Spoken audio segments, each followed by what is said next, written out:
খবর 24 সাথে আপনাকে স্বাগত। নতুন নতুন খবর জানার জন্য আমাদের চ্যানেলে চোখ রাখুন।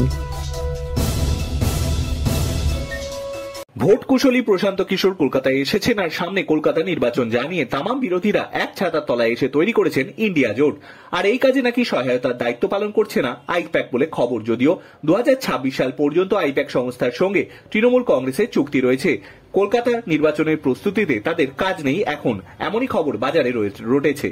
মত পার্থক্যের জেলে দলের ওপর তলায় যে পরিস্থিতি তৈরি হয়েছে তাতে পেশাদার এই সংস্থার শীর্ষ কর্তারা আপাতত অপেক্ষা করছে পরবর্তী নির্দেশের জন্য।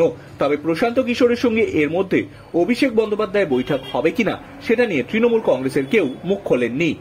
সদ্য নবীন প্রবীণ নিয়ে দলের অন্দরে একটা ভাগ হয়েছে, পরে তা মিটে গেলেও এই লোকসভা নির্বাচনে আইপ্যাক কতটা কাজ করবে তা নিয়ে এবার সন্দেহ দেখা দিয়েছে। 21 নির্বাচনে এই সংস্থাকে কাজে লাগিয়েছিল তৃণমূল কংগ্রেসের সর্বভারতীয় সাধারণ সম্পাদক অভিষেক বন্দ্যোপাধ্যায়, তাতে সাফল্যও মিলেছিল। তবে দলের অন্দরে নবীন প্রবীণ দ্বন্দ্বে সংগঠনের রাশ হাতে নিয়েছিল তৃণমূল সুপ্রিমো মমতা বন্দ্যোপাধ্যায়। সুতরাং কলকাতা নির্বাচন পরিচালনায় তার ভূমিকাই প্রধান এবং শেষ, এই বার্তাও সামনে আসছে। নাম প্রকাশে অনিচ্ছুক এক নেতা বলেন, এখন দলীয় নেতাদের সাংগঠনিক কাজের প্রয়োজনীয় দায়িত্ব দিয়েছেন তৃণমূল নেত্রী, তাই এই পরামর্শদাতার কাজে তেমন নেই।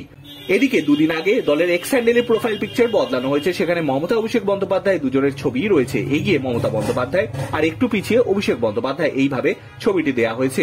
আবার সদ্য জেলা স্তরের নেতাদের সঙ্গে বৈঠক করেছেন মমতা বন্দ্যোপাধ্যায় স্বয়ং। এই বৈঠকে আইপ্যাকের প্রতিনিধি উপস্থিত থাকলেও কোনো মতামত দেননি।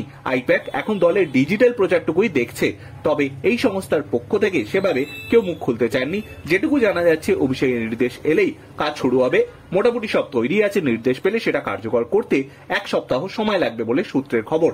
অন্যদিকে পুরসভা নির্বাচনের সময় আইপ্যাকের সঙ্গে গোলপাল বেঁধেছিল। একটি প্রার্থী তালিকা প্রকাশ করা গিয়েছিল, পরে সেটা সরিয়ে আরেকটি প্রার্থী তালিকা প্রকাশ করা হয়, বলা হয় টেকনিক্যাল ফেলিওর। তারপর সব মিটে যায়, কিন্তু এখন আবার ঠান্ডা লড়াইয়ের পরিবেশ তৈরি হয়েছে।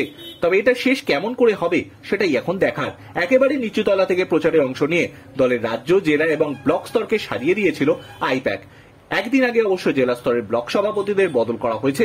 এখন কার্যত নিস্তেজ হয়ে রয়েছে আইপ্যাক।